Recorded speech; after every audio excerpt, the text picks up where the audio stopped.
Today, I would like to share the origin and evolution of my family bakery, Astoria Pastry Shop. First, I would like to say that the U.S. Small Business Administration Office of Advocacy says that immigrant owners consist of roughly 18% of business owners with employees and almost 23% of business owners without employees.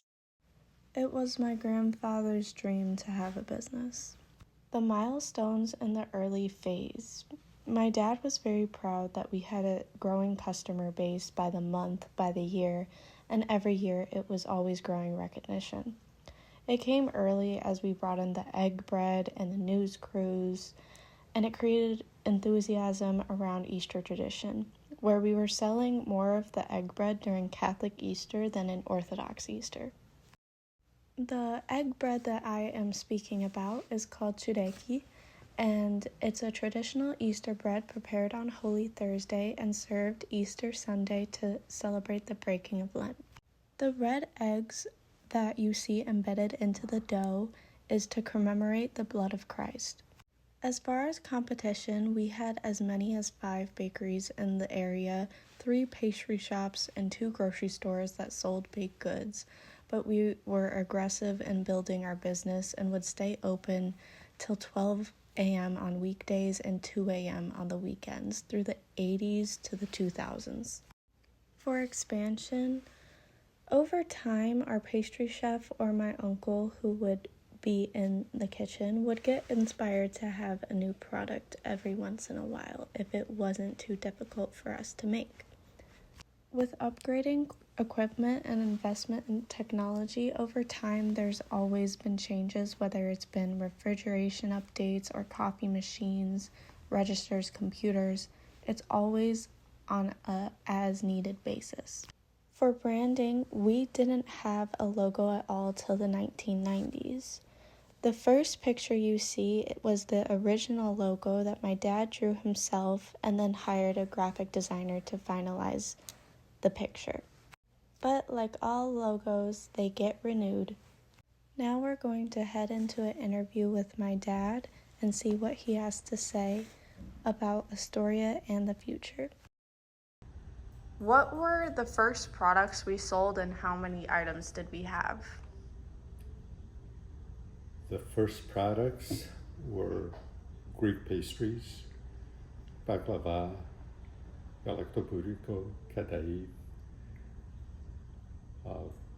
melomakarona, kurabiye, egg cookies, the shell cookies, and the apricot tarts were the Greek items. Then we also had French items, French torts, almond custard, chocolate custard, meringue, chocolate and almond meringue tort. We had a chocolate wrapped tort. It was like a chocolate cup. It was real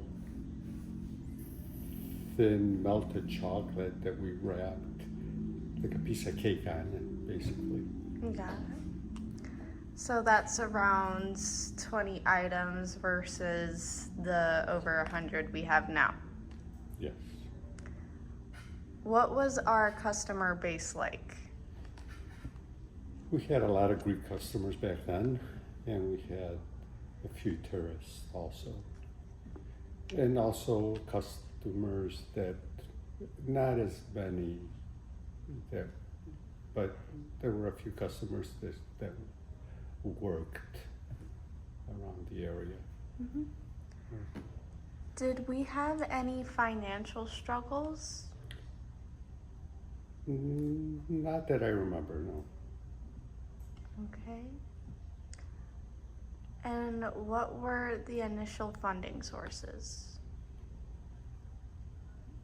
My father, he worked as a barber and saved some money, and I was working as a waiter and saved some money and helped him out. It was, the cost of buying into the business with a partner was $18,000, as I remember. And I had given my dad $3,000 for when he knew I had it. What age It was a was loan. he? It was a loan, and he paid me right back, actually. What age was Babu? Babu? My father, he was, let's see, that's... Around.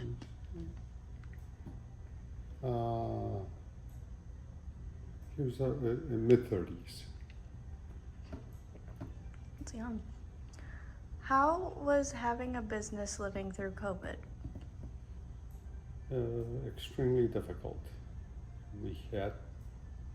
We closed for a couple of months and decided to reopen because we didn't get funding.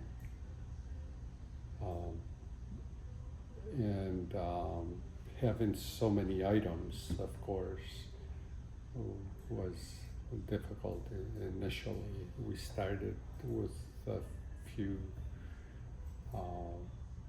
pastry chefs, and not everybody was employed initially till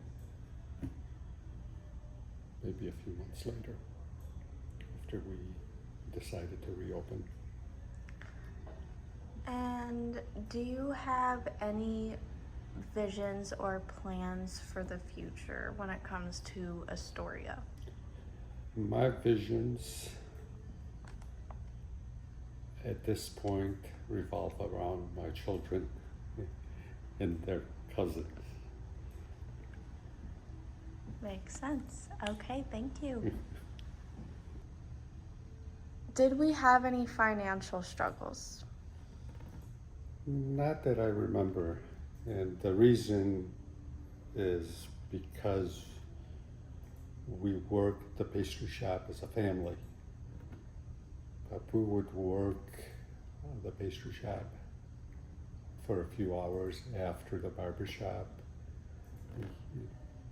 Your grandmother, well, can I say that? Or my mom was working in the kitchen,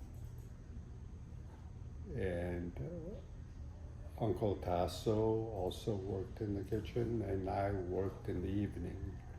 Yeah, so family. So, and we didn't have many employees. Right. So that's the reason we didn't have much financial.